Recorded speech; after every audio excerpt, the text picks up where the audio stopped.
It's Ron Reader Digs the Universe.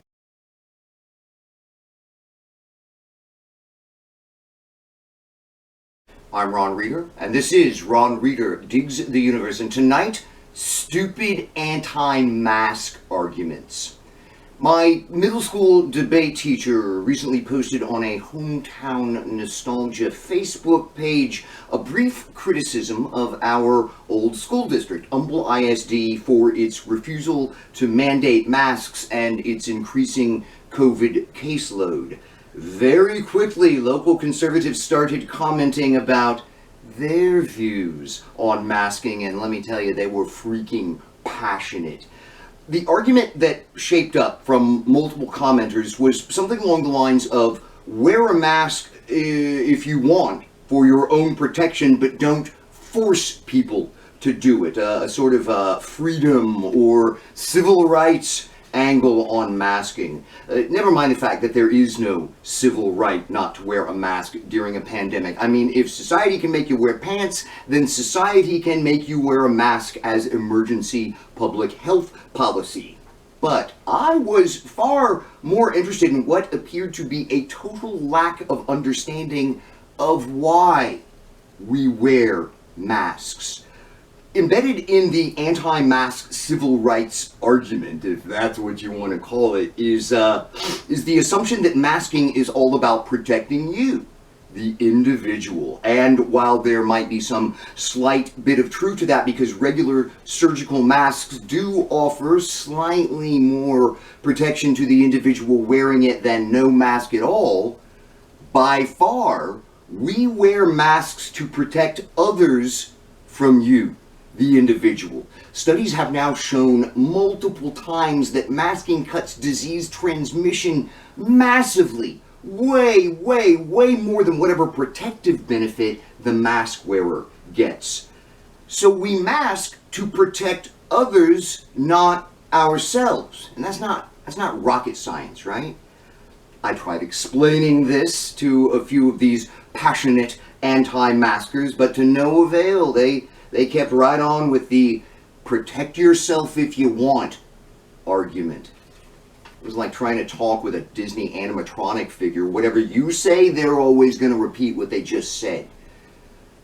I tried one last time in good faith with a sort of riff on the fact that they're called surgical masks for a reason. Here's the comment I left. It's the same principle for surgeons wearing masks. Surgeons don't need protection. It's the patient with his gut open on the table who needs to be protected from germs in the surgeon's breath. Now, you know this principle.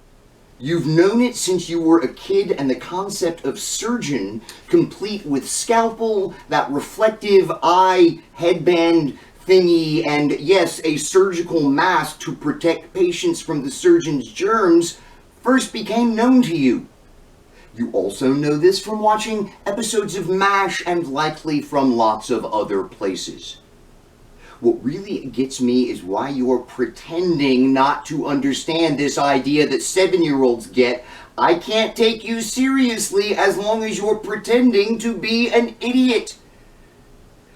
Booyah! And how is this unassailable, devastating counter-argument received? Why, not at all. This is what happens when the irresistible force meets the unmovable object. It just, sort of drives right around it. Discussion simply does not matter to conservatives these days the way it does to everybody else.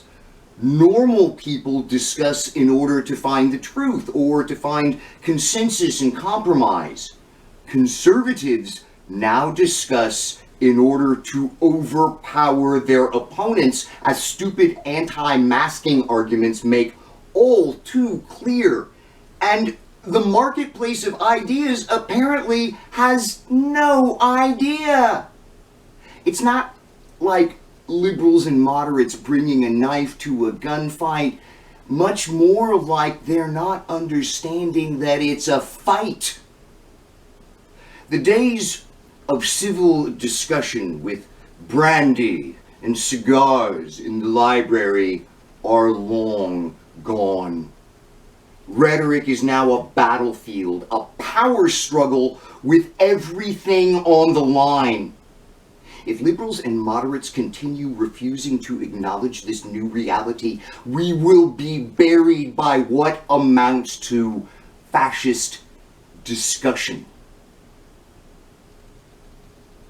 I'm Ron Reeder, and this has been Ron Reeder Digs the Universe. Join me, Ron Reeder, again next week for another episode of Ron Reeder Digs the Universe.